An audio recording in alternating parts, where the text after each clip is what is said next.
Sports Cage and Coast to Coast with Arash Madani is brought to you by Smart Investing Solutions. Be smart with your money. Call Brian Golly at Smart Investing Solutions, 546-2533. Arash, I'm not sure where you're at. I know you're at the NBA All-Star game, but are you dealing with minus 50 wind chills currently at the moment? I have to tell you, Maz, after being at Super Bowl where it was plus 25, and when I was in San Francisco, it was, I want to say, like between plus 8 and plus 12. Listening to these temps really smacks you in the face again. I'll tell you that much. Yeah. It's one thing if it's for a day, but it's been 2.5 months solid of this, and it is. It has. It's a little depressing, but plus 4 by Sunday, tropical. There will be a shirtless dude somewhere on Just Bins by Sunday afternoon in the back of a pickup truck going down Dewdney Avenue. Mark my word, because social media is undefeated. All right, before we get to the NBA All-Star game, Vladimir Guerrero Jr., I saw this earlier today, and I'm like, oh, okay, because this is, here's the quote. They had their numbers. I had my numbers. No deal to be had. Blue Jay fans love Vlad Guerrero Jr. Are you telling me that Vlad Guerrero Jr. does not love us back as much as we love him? Oh, no. This is not on Vlad. No? This is not on Vlad at all. This is a front office that was willing to spend $700 million on Shohei Ohtani. It was willing to go down to the wire with Juan Soto before Soto got $750 million with the Mets. This is a front office that from the jump, Maz, has never valued Vladimir Guerrero Jr. for what he is. They got into a fight in arbitration with him last year over $1 million. The face of the franchise. This is a front office that last year at the end of the season, the president, Mark Shapiro, was asked, is Vlad a generational player? He said, I don't know what a generational player means. Right. And what this front office has never cared to understand is how this market works. They're so hell-bent on sticking to their khakis and their pocket protectors and their calculators and their analytics. They have no comprehension what the name Guerrero means in this country with baseball. The fact that Vlad Jr.'s father was an icon with the Expos. The fact that he arrived, the son, like I covered that for his debut, Maz. On Sportsnet, we broadcast his first batting practice live. I can't remember a prospect that's come up with this kind of fanfare, and yet to them, he's just another dude on the roster. It is. You're in the customer service business, and you don't understand what your most valuable asset is. It has been incredible asset mismanagement yet again by this same front office. It's been very hard in the past 72 hours on X to get a tweet in edgewise, but I was able to see one Fire Atkins earlier today. So they're still out there. There are people. See, here's who I feel bad for. My brother-in-law, Greg, and my sister, Marilyn, live in Regina. Traveled last year to Toronto to see the Blue Jays. My brother Wayne and his wife Karen, Saskatoon, they make a pilgrimage to Toronto to buy the premium seats. The suckers, they bought the premium seats to sit down low, and they fly there to go see 3 games because they're spending hard-earned money. And if you're the Blue Jays, I don't necessarily know where you're just going to go out and be able to buy another player like this. Because if I am Juan Soto, let me stop you. They have showed in the last 3 years that they haven't been able to. Like they've tried to go after guys, go after free agents, and not just the Sotos and Ohtanis, the Corbin Burnses of the world, the Pete Alonsos of the world. They're like free agents have freedom to choose where they want to sign, and they've shown that they're not going to here. Go on.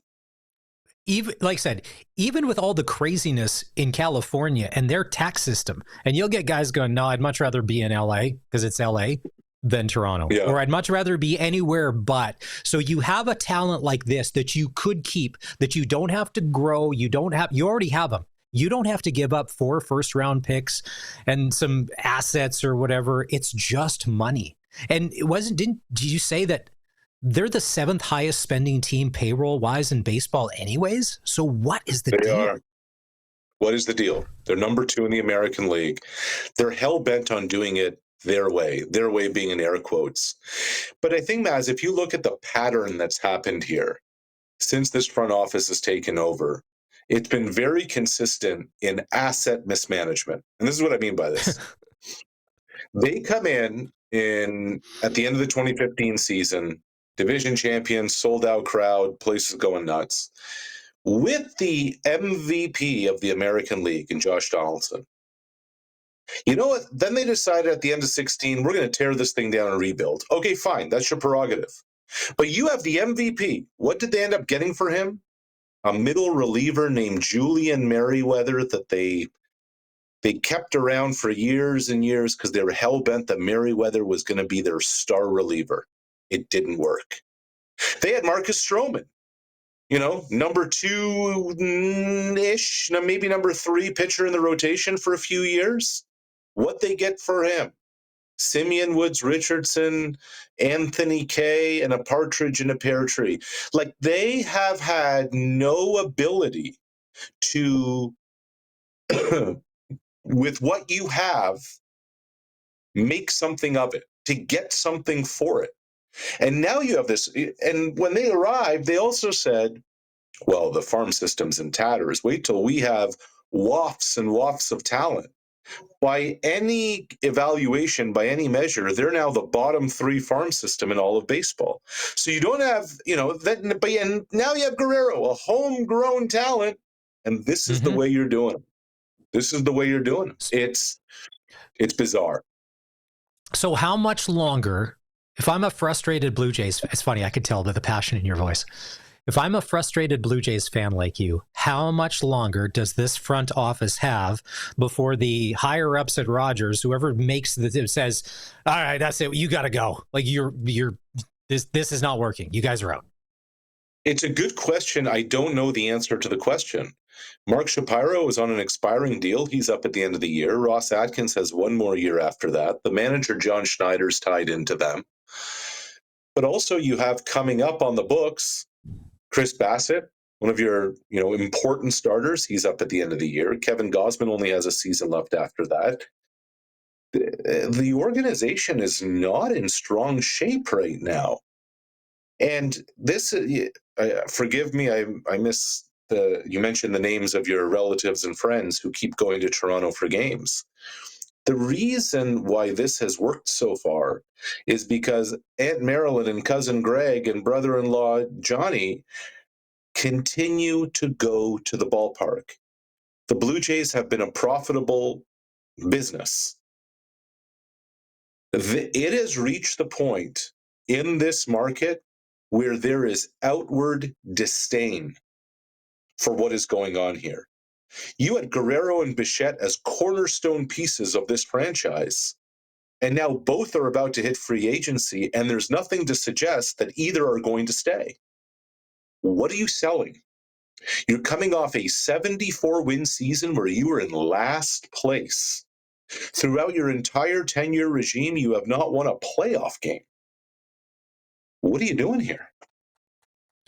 Yeah, in a normal business world situation, you would have been fired a long time ago because you wouldn't have been hitting your metrics or your budgets, as they would say, and it would be like, all right, well, time to move on. Well, except you're making money.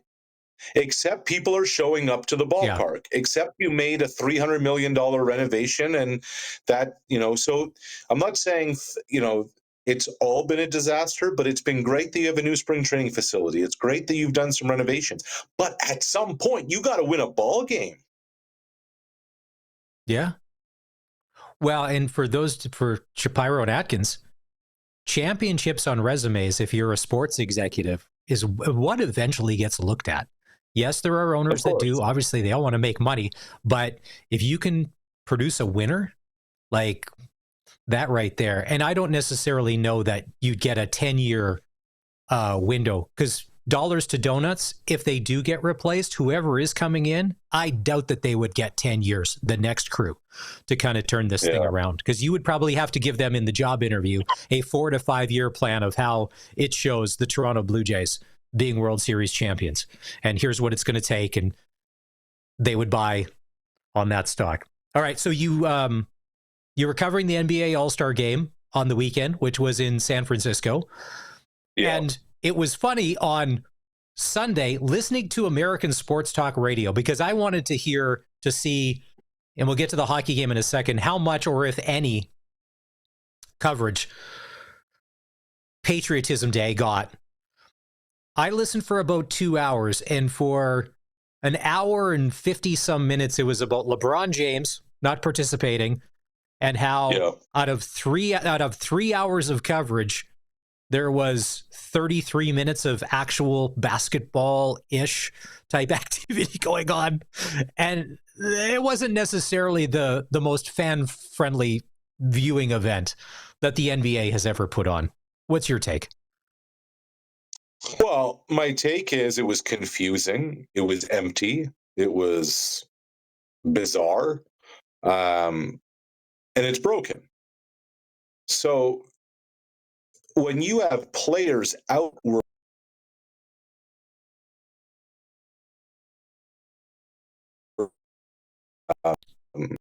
we need to change the format altogether. That's a problem.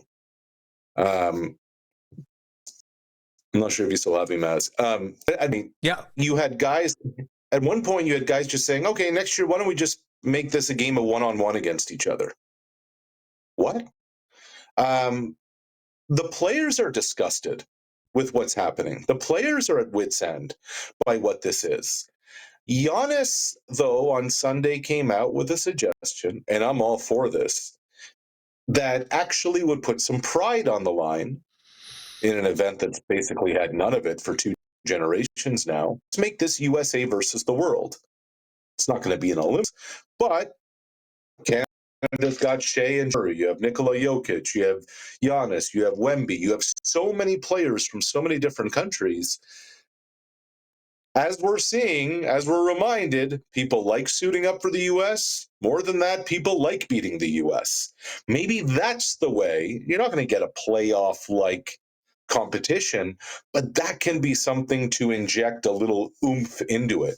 And I'm telling you, Maz, if the league doesn't listen to its players, if they continue to run out whatever that was on the weekend, this brand's going to diminish even further, which is hard to even contemplate that being possible, but it's reality because of just how bad it is.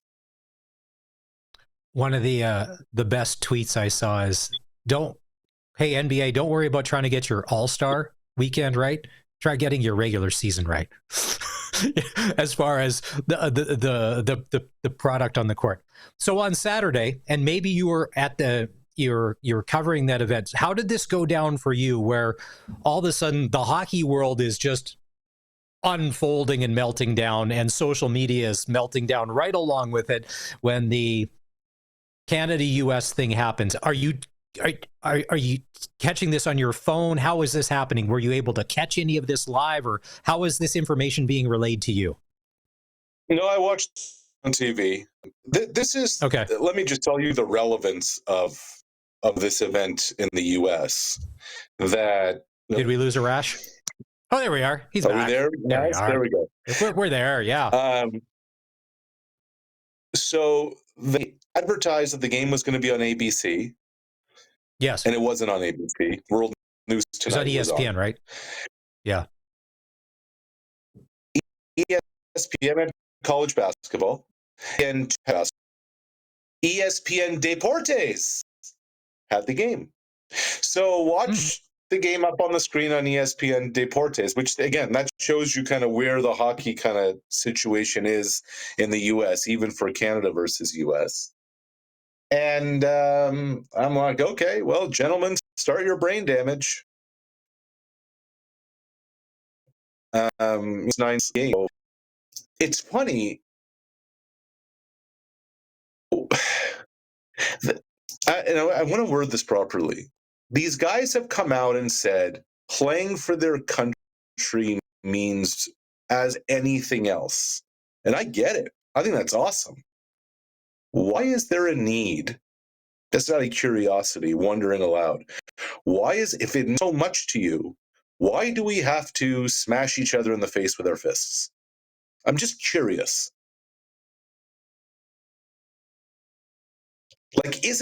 Like, what do you gain more joy at? Winning or that? Scoring a goal or that? I just wonder. Like, we used to smoke indoors. We used to smoke on planes.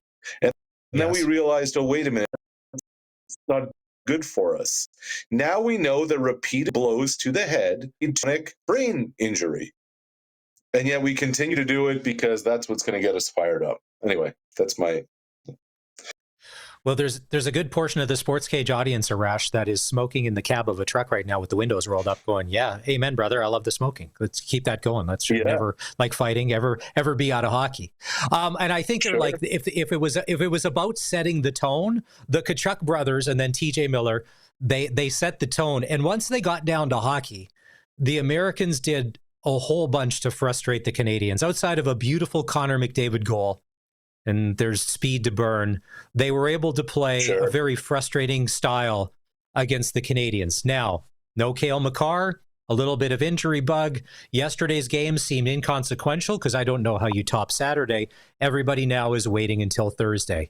I think there'll be none of the shenanigans because the game is too important and you can't risk an extra 2 minutes here, let alone if there was an extra 5 or something like that, that no one's going to risk that. And I think they're going to get down and just play hockey. But I think with Cale Makar back in the lineup, that obviously changes things for Team Canada. And with no Charlie McAvoy for the States, because he's been admitted to hospital and they said that he's not going to play, I think we're going to get a truer representation of this best on best. Hold on. Okay. Yep, Quinn Hughes now. Quinn Hughes, the comes now. Enter stage right. Oh my God, it's the Undertaker coming out of the tunnel. Like this made up event with no rules on construction. Now us is saying to weren't around or